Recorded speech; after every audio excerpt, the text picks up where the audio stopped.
नमस्कार। आर के Khanna all in one channel पर आप सबका प्यार से स्वागत है। मैं प्रस्तुत कर रही हूँ वाद्य संगीत, जिसके अंतर्गत तंत्रवाद, घनवाद और सुशिरवाद आते हैं। इसकी थ्योरी की सीरीज जो प्रयाग संगीत समिति के फर्स्ट ईयर सेकेंड ईयर के स्टूडेंट्स के लिए और 9th हाई स्कूल के स्टूडेंट्स के लिए है। तो चैनल को जल्दी से सब्सक्राइब करें, लाइक करें, कमेंट करें। इसके अंतर्गत बांसुरी और सितार, गिटार सब आते हैं। तो आओ जानते हैं संगीत में नाद क्या होता है, नाद किसे कहते हैं। तो नियमित और स्थिर आंदोलन संख्या वाली मधुर ध्वनि को नाद कहते हैं। दूसरे शब्दों में संगीतोपयोगी मधुर ध्वनि को नाद कहते हैं। संगीत में इसी ध्वनि का प्रयोग होता है। संगीत में प्रयोग की जाने वाली ध्वनि की आंदोलन नियमित तथा मधुर होती है। जो ध्वनि अनियमित, अस्थिर तथा अमधुर होती है, यानी कि मधुर नहीं होती है, वह संगीत के काम की नहीं होती, अतः हम उसे नाद नहीं कह सकते। नाद के 3 गुण या 3 विशेषताएं या 3 लक्षण होते हैं। पहला, नाद का छोटा या बड़ापन। छोटा नाद कम दूरी तक और बड़ा नाद अधिक दूरी तक सुनाई देता है। फिर दूसरा, नाद की ऊंचाई अथवा निचाई।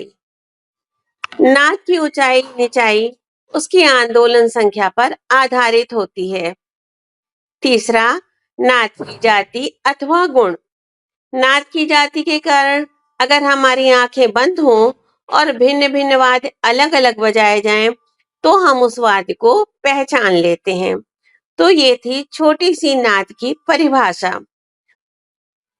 आओ जानते हैं नाद का छोटा बड़ापन क्या होता है। तो नाद का छोटा बड़ा होना संगीतोपयोगी, यानी संगीत में उपयोग होने वाली ध्वनि को हम धीरे से उत्पन्न कर सकते हैं अथवा जोर से। धीरे से उत्पन्न की गई ध्वनि को छोटा नाद और जोर से उत्पन्न की गई ध्वनि को बड़ा नाद कहते हैं। छोटा नाद कम दूरी तक और बड़ा नाद अधिक दूरी तक सुनाई पड़ता है। तानपुरे के तार को जब हम धीरे से छेड़ते हैं तो तार के कंपन की चौड़ाई कम होती है और नाद छोटा होता है। इसके विपरीत जब हम उसी तार को जोर से छेड़ते हैं तो तार के कंपन अथवा आंदोलन की चौड़ाई अधिक होती है और नाद बड़ा होता है।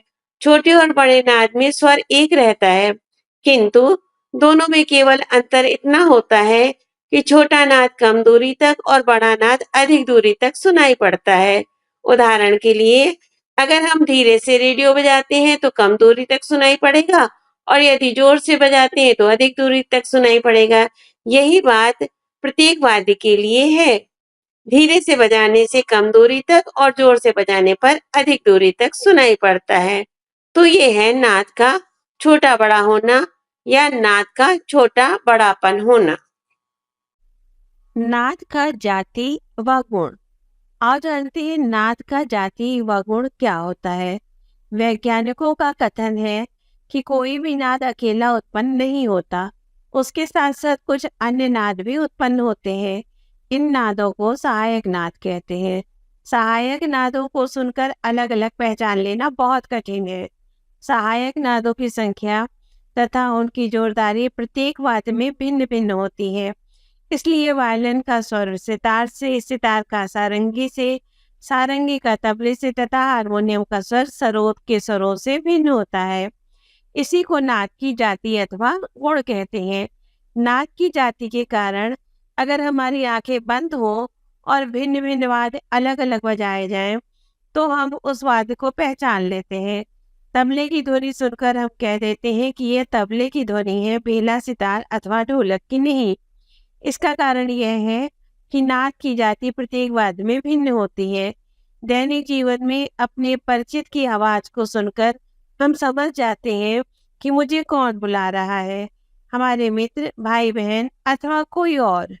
इसका कारण यह है कि प्रत्येक व्यक्ति की आवाज एक दूसरे से भिन्न होती है। इसी प्रकार प्रत्येक वाद्य की ध्वनि नाद की जाति के कारण एक दूसरे से भिन्न होती है। तो ये था नाद का जाति अथवा गुण।